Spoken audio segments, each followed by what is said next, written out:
Hello, I'm glad to be part of this webinar. Uh, Thank you, Ashraf, and all the distinguished speakers. Thank you.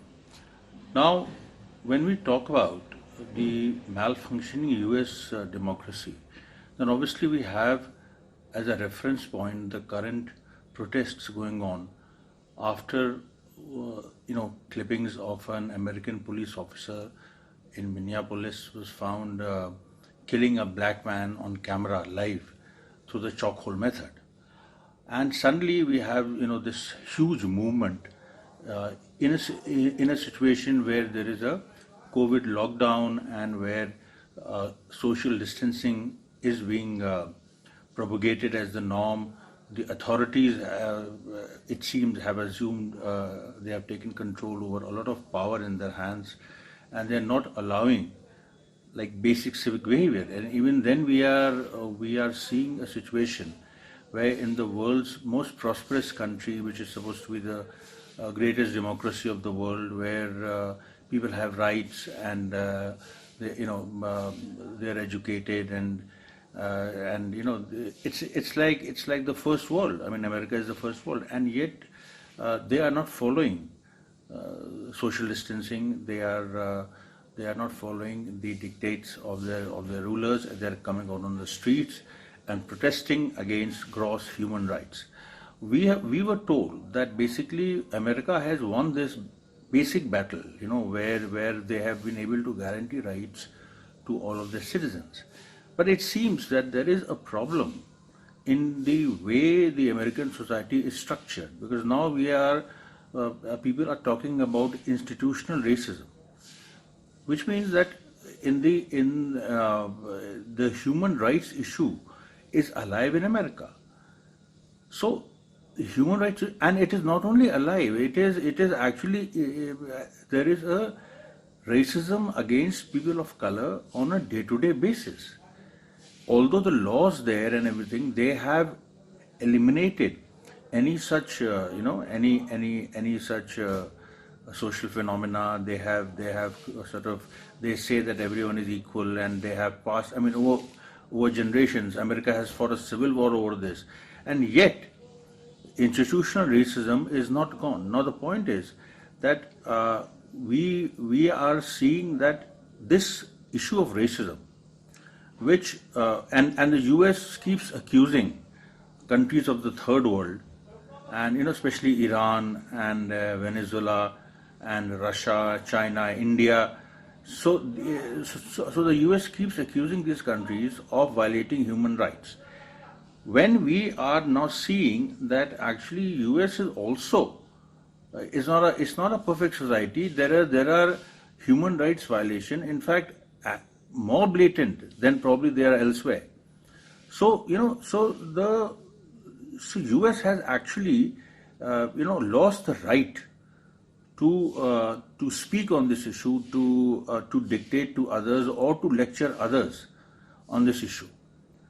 These protests have exposed the US as a power, as an imperial power, which basically uses the human rights issue as a tool to perpetuate its hegemony over the world, and to kind of force or arm twist developing nations like Venezuela, Iran, and China to kind of kowtow to its line.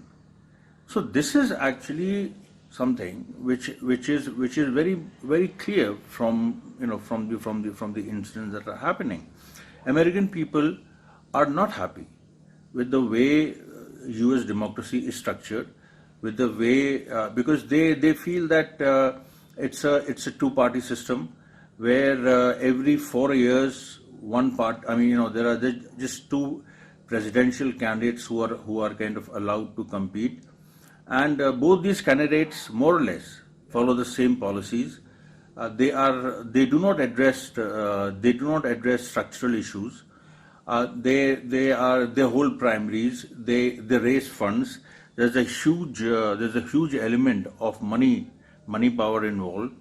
A common person, a common American, he or she or even of the transgender, they can't contest because the cost is so high. First, you have to be a member of one of these parties. Only two parties. So it's actually a two-party system.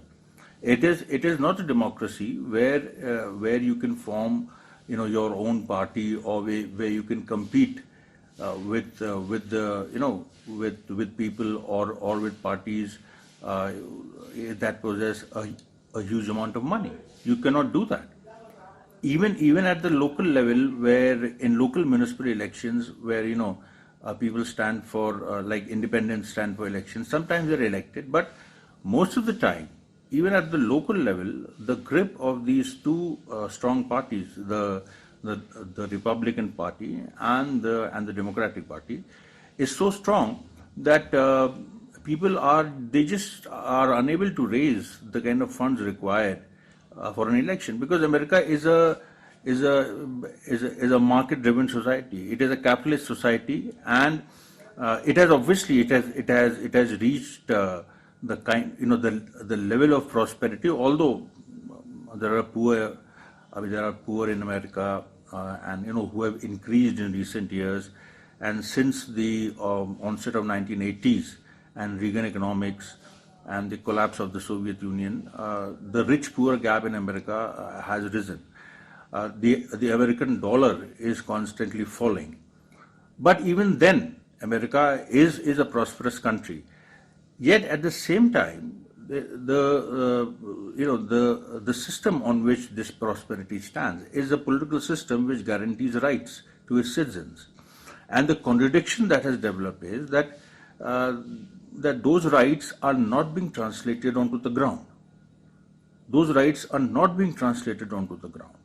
And this is creating a situation where you see America cannot move away from the two-party system, because moving away from the two-party system or the two-party dictatorship would mean moving away from a lot of moving away from corporate power, moving away from the state being run by a few corporates, and by the what we call the military-industrial complex. It would mean downsizing many of their secret operations. America has a terrible record over. We all know about Guantanamo Bay. We all know how Americans abduct people from other countries, and they torture them for information which is legally banned in America, but they then create these detention centers abroad, and they abduct and torture, and they do not do this for high ideals like democracy, or for a kind of human rights. They do this for naked imperial interests, where American corporate interests are threatened, where America, for example, take Islamophobia. America first kind of created Osama bin Laden type of figures, and then it created Islamophobia against them.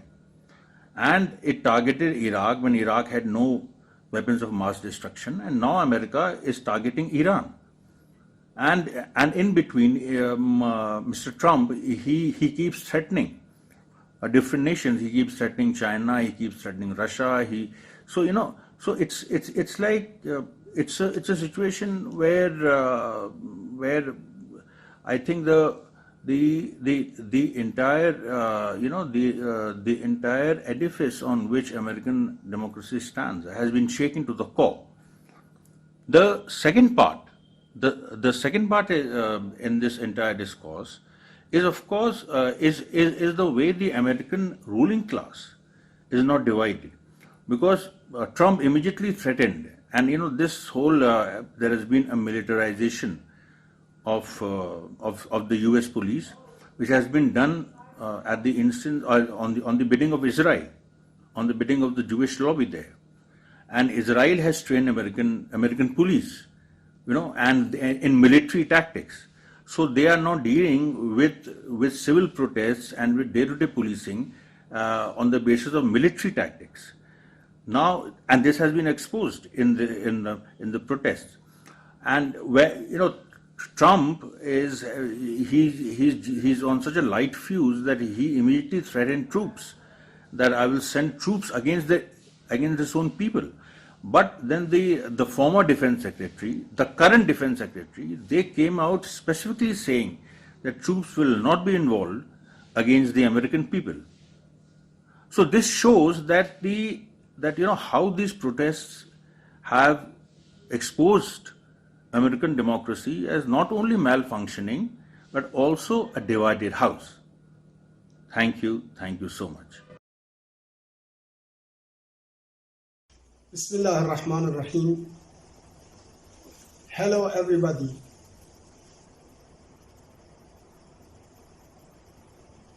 According to all divine religions, especially in Islam, there is no discrimination among the races and the peoples. No superiority from one group to another one. As in Holy Quran, we have one verse says, "O mankind, we created you from one father and one mother and put you in different groups and tribes only for knowing each other. The most close of you to the God is most righteous and most pious of you." In one hadith, in one prophet speech, Prophet Muhammad, peace be upon him, he says and declare no superiority for Arabs on non-Arabs. No superiority for non-Arabs on the Arabs. No superiority for the whites to blacks. And no superiority for the blacks to the whites. No superiority for the blacks on the reds, or any and etc. Illa bittaqwa, only your superiority to the others is by righteous and pious. Means something individual between you and God, not the others. The most close of you to the God is the one who is most pious, most servitor of the people and mankind. So no discrimination between the races, no superiority. Because the divine religions based on human nature created by God is based on justice. If there is no justice, the slogan and motto of racism, Zionism, I don't know, all type of discrimination that based on injustice will come up. Whatever came out from America, it was the result of injustice among the races. And the protest of American people against racism and injustice is something appreciable and very valuable thing. This is something that we see within all of the world. The people are against such a injustice. This is whatever we see. It's not only in the domestic issue. So occupying other countries, military aggression and invasion, killing, terror, producing terrorist group, extremists, killing the innocent people with the different type of weapons and manners in Middle East, in forest, in Latin America, in some countries like Iraq, like Syria, like Palestine, like Afghanistan, and many other countries. That's all type of discrimination and injustice. And the most and dangerous weapon is the terrorism, economic terrorism, to kill the children, the people, innocent people, by not allowing to receive medicine and food. Whatever we see in Venezuela, in Cuba, in Iran, in many other countries, this is also some type of racism. And killing the people and genociding the people.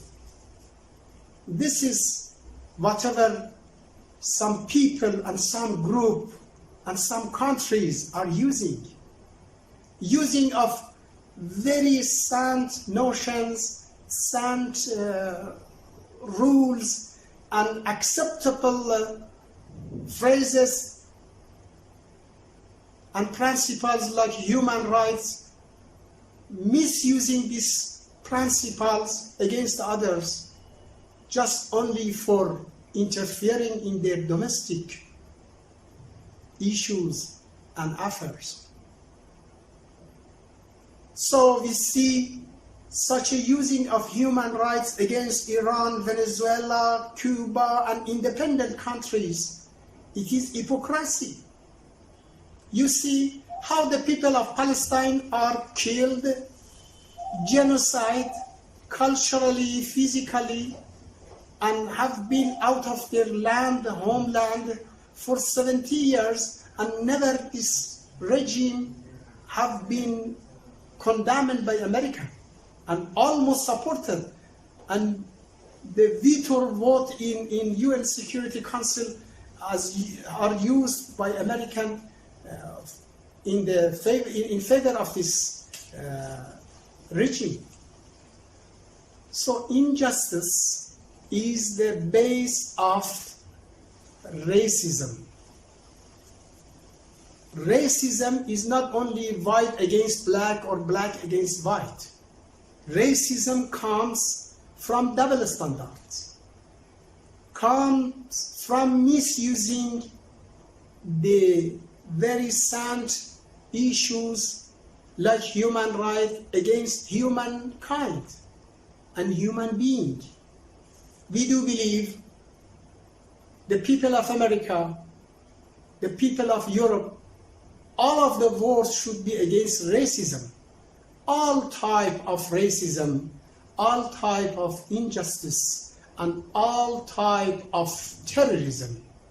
We cannot have hypocrisy. We cannot have double standard. Condemning the countries because they are not following us, because they are not in our interests, and using UN, international organization, as a mean for having such a condemnation of the countries. This is wrong. This is not based on justice. If we follow the justice, we will see the mankind will be in peace and prosperity. We should remove all the type of discrimination against the countries. All sanctions on all embargoes and so. Let's have the solidarity with the fund of justice. Let's have the solidarity with all the countries and people who are following the justice and will be in favor of human rights and mankind. Thank you.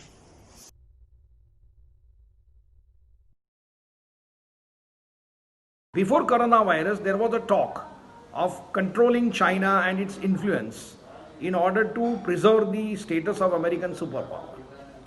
Now this is the changing reality of the world, that America no doubt is a superpower, but now it is not the only superpower in the world. There are many countries which are catching up with America. European economic market is catching up, China is catching up, South Korea, Japan, and even countries like BRICS are also trying to catch up with the American standard of life and trying to take away certain share of economy from the American business. And this is not liked by American business, and they perceive it as a threat. And therefore they create atmosphere of fear and hatred in the nation to justify their action outside. Hence, since 1990, we have seen that in most of the wars which are occurring all over the world, America is one of the major players in either instigating those wars or in participating in that war rather than controlling it. And therefore, the threat to the peace is a very real peace. The agreement with Iran, which was a work done by all the nations together, including China, Russia, Europe, and America itself under Obama, has unfortunately been cancelled under the present regime to create unnecessary tension in the Middle East. And there has been a talk of sanctions against Iraq, and certain sanctions have been put on the country, putting hardships on the people of Iran. Cuba is already facing a 90 years blockade, and in spite of the changes that have taken place, the American policy towards Cuba has not changed, and Cuba is bravely fighting it. Not only fighting it, during this corona period, Cuba has sent its human resources, particularly nurses and doctors, all over the world to fight the crisis, to show the people that that is a human way of cooperation in the time of crisis. Unfortunately, America lacks this and has not done a similar gestures toward the crisis. It was a Monroe Doctrine which told Americans that the South America has always been considered as a part and parcel of the American influence. And any other thought besides the American thoughts was considered to be an infringement on American way of life. And therefore, most of the South American countries have been facing crisis after crisis because of the American intervention. In 1973, the murder of the President Allende of the Chile was a classical example. Whether it is Nicaragua, whether it is Bolivia, whether it is Colombo, whether it is Mexico, you have seen United States unnecessarily interfering in the life of the South American people. And more evident is the case of Venezuela, where under Hugo Chavez, the people have been trying to follow a different path than what is being pursued by the Americans. And therefore, Venezuela also faces the same risk which the Iran has been facing. And it is heartening to see that Iran, Cuba, Venezuela, and China and other countries are trying to cooperate with each other to overcome this crisis. But in the process, lakhs and lakhs of people are unnecessarily have to face hardships. And this is an unfortunate thing. And this happens not because of American people in general. American people in general are well-meaning, helpful people as people elsewhere in the world. They want to live peacefully with and integrate themselves with the world population. But unfortunately, the interest of the American business, which has been defined as a military economic complex, because in order to tide over the frequent crises, which are a part and parcel of capitalist economy, the American business has more and more relied on its military expansion. And military expansion has not been only in the terms of wars that has been exported to other countries, but also by selling military equipments in a huge number to all over the world in order to maintain its super profit. So whether it is the Wall Street or whether it is American military industrial complex, to get profit, to maximize profit has been the motto of the American way of life, to which an average American certainly does not prescribe.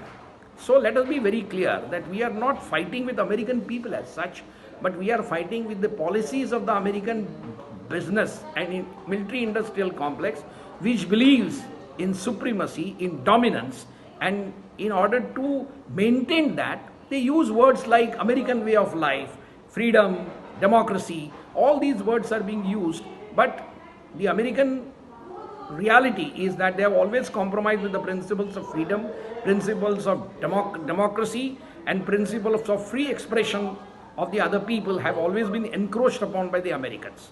Their motto is, those who are with us are not our friends. So any difference of opinion with Americans or American business in particular has been construed as an enemy action, and they have tried to formulate policies to contain that enemy, and this has worked against the world peace. Hence, there has been talk all over the world about how to prevent these hegemonistic tendencies from the emerging from United States and to have a better world. And therefore, there has been a talk of redefining the existing multilateral organizations like WHO, UNICEF, United Nations organizations, or WTO. The American actions, particularly after Donald Trump took over WTO, to restrict the influence of WTO is very obvious, because America, as he sees the Americans losing its monopoly of export and business, he is trying to blame WTO, one of the major organizations which was formed by Americans. Similarly, UNO, it was a brainchild of Americans. But now, because they find themselves in a difficult positions, they are trying to attack this universal organization which try to maintain peace and stability in the world. And therefore, now, when the people of the world are fighting and trying to come out of this corona crisis, it is very important for all the nations in the world who believe in principles of non-alignment, principles of peace, principles of economic cooperation, principles of mutual respect, and principles of not interference, which was rightly defined during the time of Indian independence as the principles of Panchashil. That is 5 principles which was enunciated in the Bandung Conference, in which President Sukarno of Indonesia, Chou En-lai of China, Pandit Jawaharlal Nehru from India, and Marshal Tito from Yugoslavia and others were present. The movement of non-aligned nations, which dominated to a long time during the Cold War, needs to be revived, as Americans are trying to create a tension between China to revive the old memories of the Cold War. And this will be detrimental to the world peace. Let us hope that the saner voices will prevail, the interest of humanity at large will prevail. The question of climate change is also very important. What have the Americans done? After a great difficulty in 2015, all the nations came together in Paris to have an agreement on climate change, to control the carbon emissions, to control the increasing temperatures of the world. But Americans have withdrawn it. Why? Because they feel that this particular agreement favors countries like China and India, which is an unfortunate thing. Because as the most advanced, most developed, technologically advanced and rich nation, it is the duty of America to guide people towards appropriate response to the climate change, which not only threatens the American people but threatens the humanity at large. And therefore, the real question is of protecting the human interest, irrespective of to which nations to which nation, to which caste, to which religions the people belong. People of all races, all colors, of all gender, of all nationalities, of all languages are equal and have equal right, and hence this principle of mutual respect and regards and cooperation has to be advanced after the experience of corona crisis. Unfortunately, Americans in particular and many other countries are trying to politicize the issue to maintain their economic interest, to maintain their hegemony, and to compel others who are in difficulty to accept their diktats. This will not work for a long, and therefore it is necessary for all intellectuals, peace-loving people of the world to come together. In fact, I would say all right-thinking people to come together, irrespective of the nation they belong to, irrespective of the religion they belong to, irrespective of the ideology they belong to.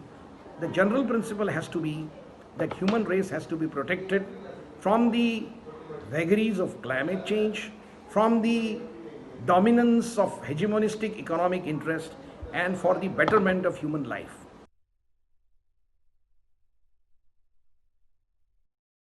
देखिए, ये वाकई सही बात है कि ये बहुत ही ज़बरदस्त मूवमेंट है और ऐसा मूवमेंट देखने को नहीं मिला।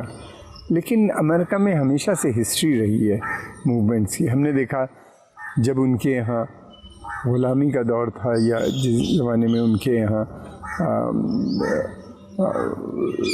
स्लेवरी थी, उन्हीं ने एक लंबी लड़ाई स्लेवरी की लड़ाई लड़ी। फिर उसके बाद उनके मुल्क में एक बड़ा मूवमेंट रहा कि रेसिज़म के ख़िलाफ़, जो अभी तक चल रहा है, कभी बंद ही नहीं हुआ, लेकिन रेसिज़म बजाय कम होने के हमेशा बढ़ती जाती है।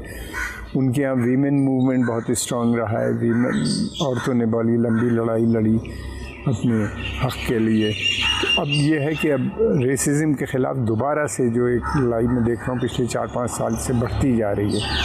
अब वहाँ के लोगों को बर्दाश्त नहीं हो रहा है और वो लगातार इसके ख़िलाफ़ बोल रहे हैं, और ये बहुत पावरफुल मूवमेंट है। मुझे नहीं लगता कि ये इसको सरकार दबा पाएगी, भले कुछ दिनों के लिए सप्रेस कर दें, ये फिर रीइमर्ज हो जाएगा। अब की अच्छी बात यह है कि इस मूवमेंट के अंदर एक बड़ा यूथ जो है वहाँ का, जो गोरा भी है, उसने भी इन लोगों को ज्वाइन किया है, बड़ी तादाद में निकल के आया है रेसिज्म, और उनके फेवर में, उनके हमदर्दी में हमने देखा कि इंग्लैंड में, फ्रांस में, जर्मनी में, तमाम यूरोप के अन्य मुल्कों में भी उनके ख़िलाफ़ मुजाहरे लोग कर रहे हैं हम उनके फेवर में, और गवर्नमेंट की, अमेरिकन गवर्नमेंट के ख़िलाफ़ मुजाहरे हो रहे हैं। ये बड़ी अच्छी बात है, इसलिए ये मूवमेंट बहुत पॉपुलर होता हुआ नज़र आता है। इसकी वजहें कई एक हैं।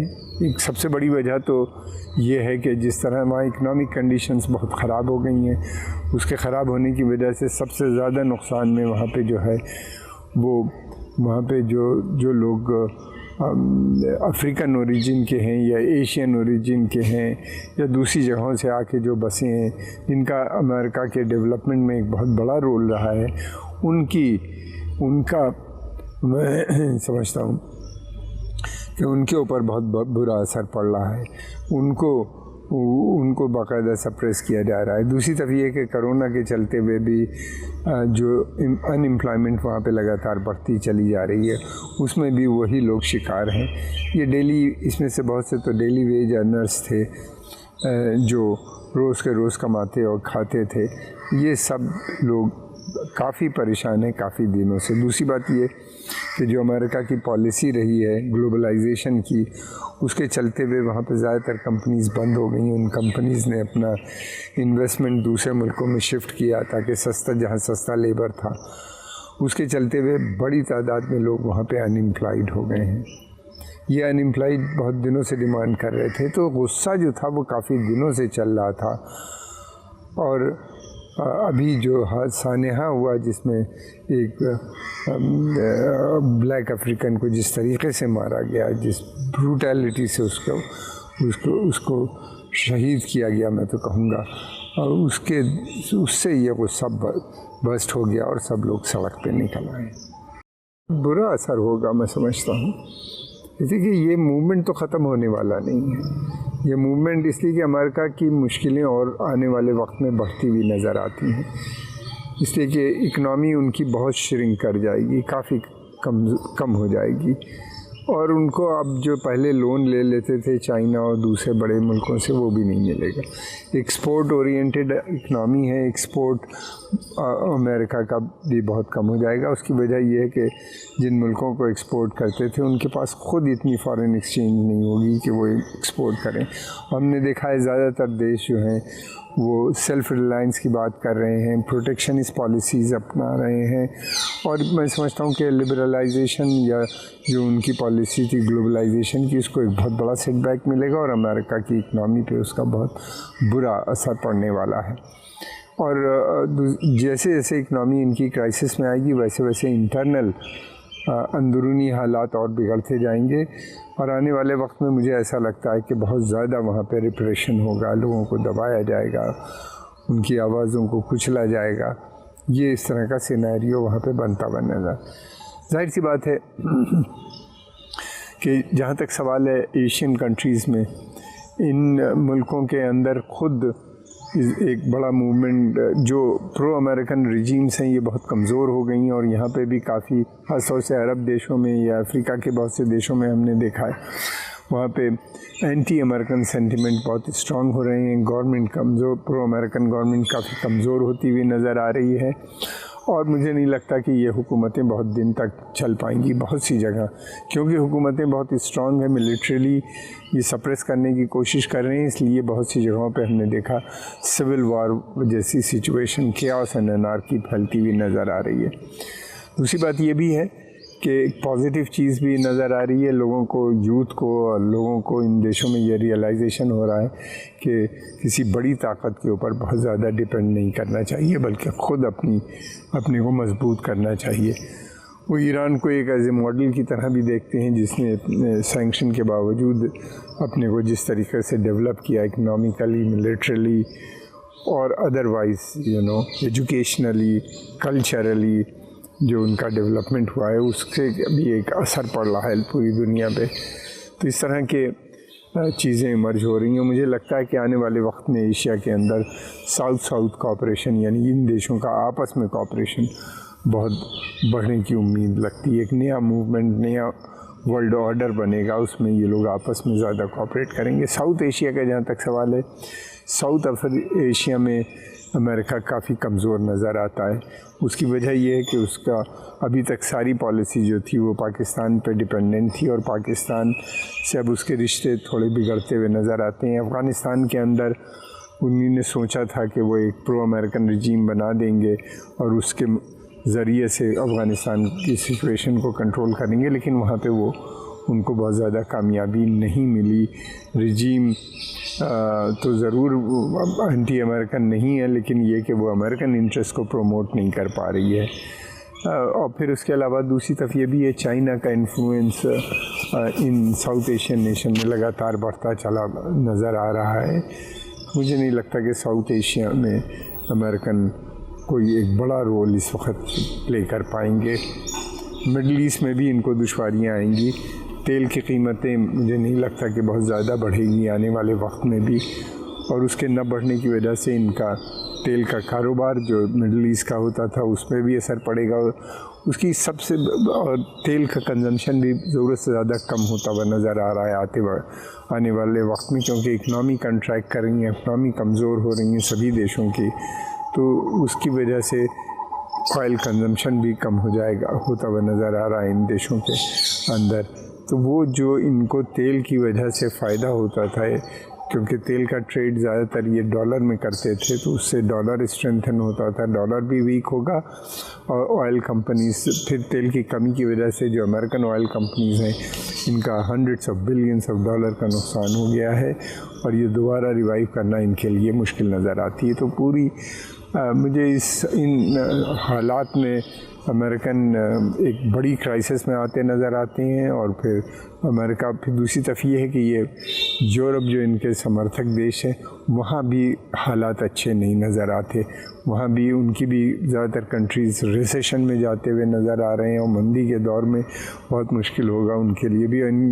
इन देशों के पास कि आर्मी बहुत बड़ी है, आर्मी का एक्सपेंडिचर बहुत बड़ा है, उसको मेंटेन करना मुश्किल होगा इन देशों के लिए। हालांकि अमेरिका अब ये कह रहा है कि जिस देश में वो अपनी आर्मी डिप्लॉय करे वो उसका बर्डन उसकी को, यानी उसकी कीमत उसी को देनी पड़ेगी, लेकिन ये है कि ये देश इस पोजीशन में नहीं होंगे कि वो उनकी economy.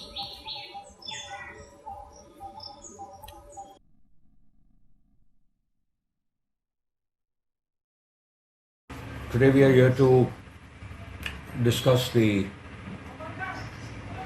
crisis in American democracy, if we can call it that. It was never a democracy, it was always an oligarchy, a plutocracy, a country controlled by a certain cabal of elites with the make-believe of a democratic system.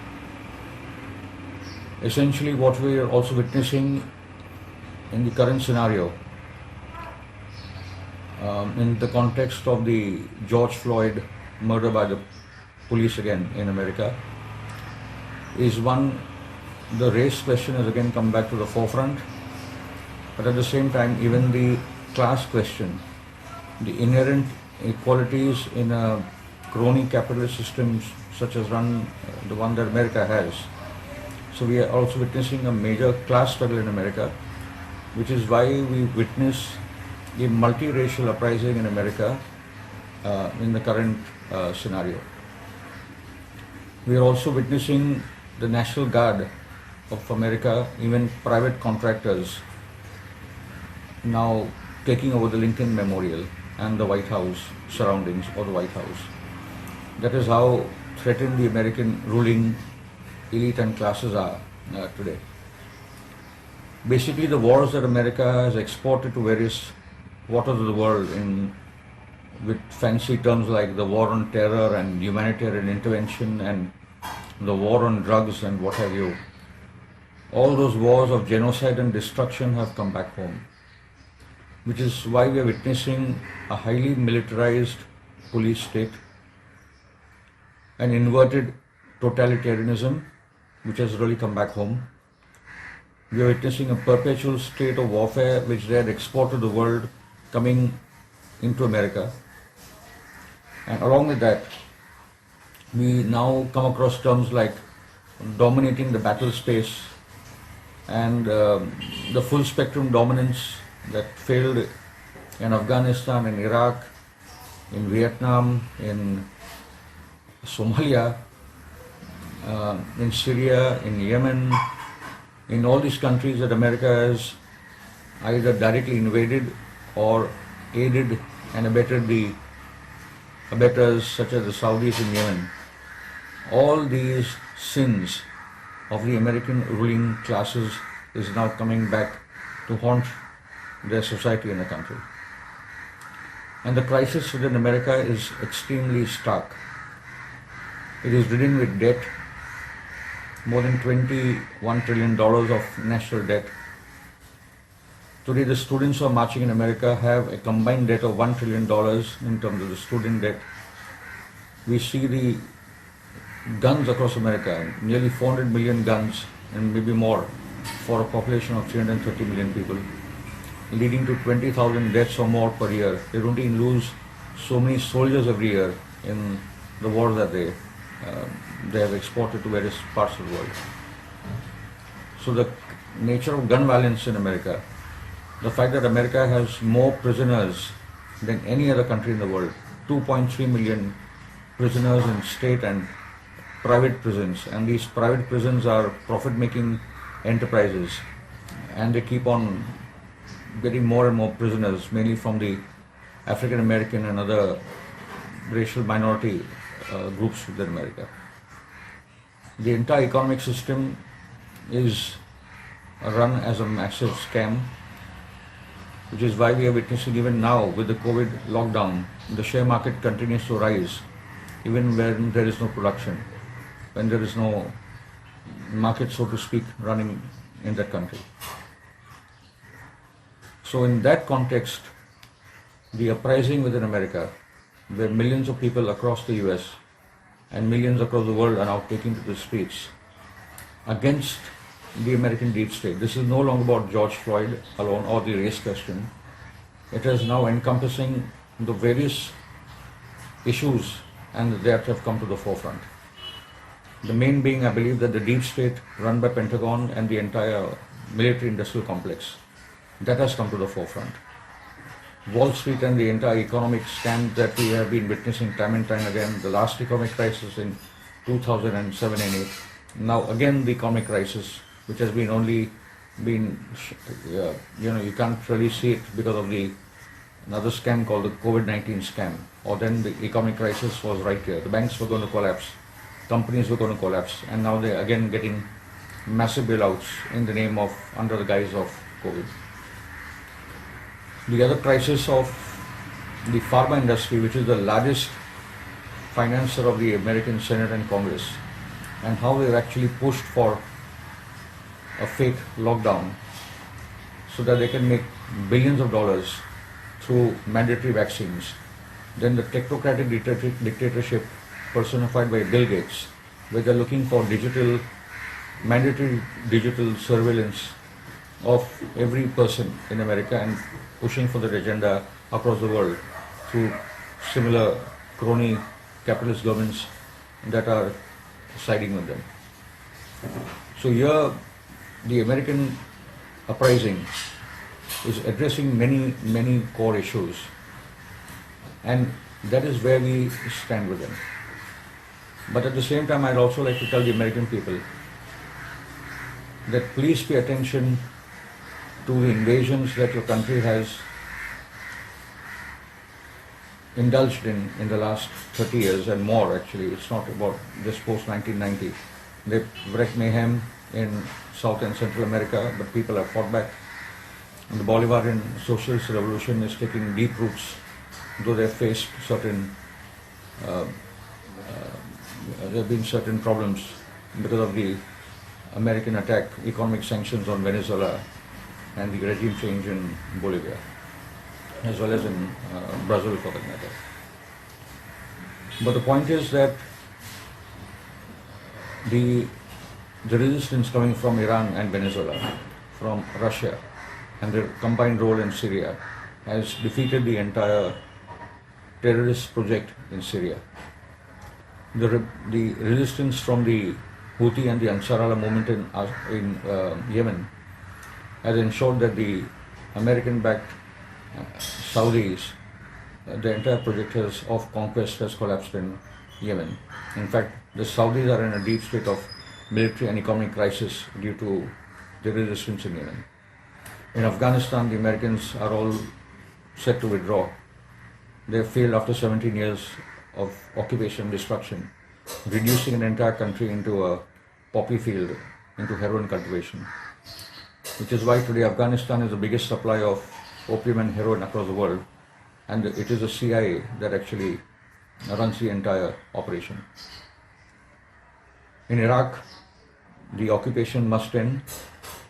The Iraqi parliament has passed its own resolution that the American occupation must go. But even Trump is resisting, though he had said that he will end all American overseas operations. In Syria, definitely the Syrian government, Iran, the Hezbollah, Russia, various of the international forces have come together to ensure that the Saudi-American regime change project has failed. Unfortunately, Obama's sins in Libya, as well as Hillary, their involvement in Libya, has today reduced Libya to the largest slave market in the world. Libya, that could have been a beacon of hope for Africa due to its oil wealth and the vision of an African currency. In fact, it was Gaddafi who brought together the African nations. Today, Libya has emerged as a failed state due to the interventions of Obama and Hillary and Kerry for the matter. But yet, the resistance in West Asia, the resistance in South America led by Venezuela, where we now see 6 Iranian oil tankers that have broken the US blockade on Venezuela, have reached Venezuela. So the resistance in West Asia, the resistance in South America have come together to show the world that nations, when they stand up for their sovereign independent rights, can defeat the imperial Zionist powers. Along with that, Trump's total surrender to the Zionist lobby within America, where he has signed away Palestine as his own Trump Tower kind of property. That project, the Palestinians are undoubtedly suffering a lot. They continue to persist, they continue to resist, but far more needs to be done by the people of the world, by the nation of the world, to stand with the brave people of Palestine. All in all, the international resistance is growing. The people across the world are awakening, nations are awakening and standing strong, resolutely, against the American empire and the Zionist project. And once again, I'd like to thank the people of Iran and the people of Venezuela for showing us a way as to how the American imperial project, the Israeli Zionist project, can be defeated when nations decide that they will stand for their independent sovereign rights, for their national self-respect. And we in India are facing our own struggles due to the right-wing Modi government. But yet, mass movements have emerged, mass movements of oppressed communities, mass movements of workers and the labor trade unions, which will see a new India emerge, an India that is rooted in its tradition of the anti-colonial struggle against the British Empire, an India that is committed to a world that is free of colonial and imperial powers, an India that is secular, sovereign and democratic and stands for the equality and justice and compassion of every citizen in India and across the world.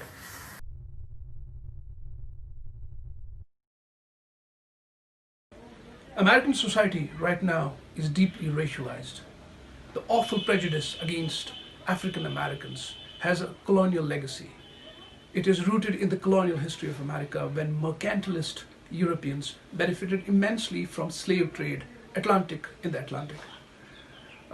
Though there have been many social and political movements that have tried to address the underlying causes of racism in America, most of them have failed in addressing the core issues that generate racist political and social institutions in the United States.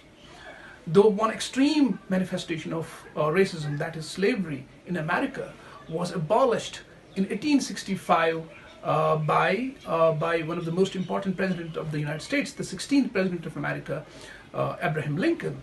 But the fact of the matter is that American society, even after 150 years of the passing and the ratification of the 13th Amendment, is still deeply divided and racialized.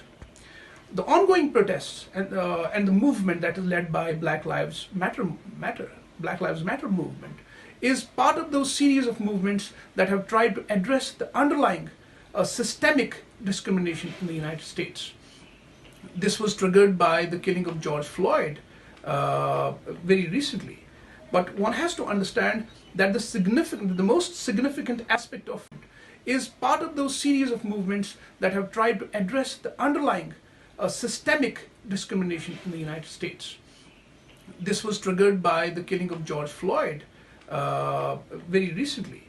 But one has to understand that the most significant aspect of political violence or violence against Black Americans, is not direct violence or physical torture or physical violence. It's only a manifestation of more important and durable forms of violence, that is structural and cultural violence.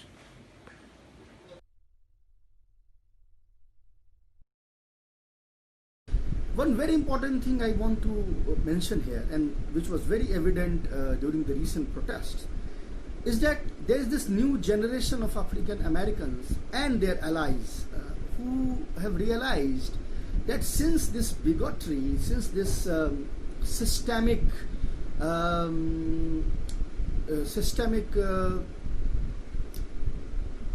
torture, the systemic, this killing of black people cuts across party line. Therefore, it is not enough to just believe or just depend on one political party while targeting the other. It's very simplistic to say that that Republicans are racist and that Democrats are comparatively very accommodating and things like that. This is not true. The kind of bigotry, the kind of bias which comes out of liberal America is a very, very subtle kind of bias. A Republican supporter, a bigot, might directly say some racial slur on your face and in the process outs himself. But somebody who is supposedly liberal, who votes Democrat Party, he or she is also very racist, but they will sort of express it in a manner which is very subtle and not easy to understand. I'll give you an example. Just after the death of the gentleman, 2 days later, in a park in New York City, and by the way, New York City is one of the biggest bastion of American liberalism and Democratic Party. A white woman called on police on an African American gentleman, and while she was calling police, she insisted on the word that there is an African American guy intimidating. While she was doing it, she perfectly knew what will it cause. Calling an emergency 911 number in America and saying that an African American guy is intimidating you will have a very different response from when you call and say that a white guy or a Caucasian guy is intimidating. I mean, that African American gentleman in that park would have easily been killed. Now this woman, she's a liberal. She supported Barack Obama. She supported all the Democratic Party candidates in the past. She has donated in their many of the liberal missions and projects. So what does that say about America? It says that this is very systemic. It has, of course, no one can say that on the face of it, the Republicans might appear to be more bigoted than an average Democrat voter. But it is not a party issue. It's an American issue. You can only deal with this if you consider it in a very holistic approach. Talking about the protest, the recent protests have been so vicious and so widespread, primarily because a new generation of African American kids are growing up and who have said that enough is enough. They are sick of many of their elders who have basically sold their movement in the hands of Democratic Party. Now these youngsters are saying that we need to call out the American bigotry, not the Republican bigotry. And none of these elders who have compromised with their principles, who have compromised the entire movement for the sake of their own political expediency, can teach us what to do and what not to do. This is the most important aspect of these protests. And I'm going to tell you that while the current protest might fizzle out in weeks to come, it is just the beginning. This protest is the base on which further protest and the future protest will be based, will be built. And when this substantial number of this new generation of African American kids will start questioning, America as a civilization will have to start questioning itself. Rather than sweeping it under the carpet, rather than using the human rights agencies as a stick to beat the third world country, the global south, America will have to introspect and we have to see what kind of bigotry, what kind of bias it has not only propagated but has reveled in. And this is, I think, the most important takeaway from these protests.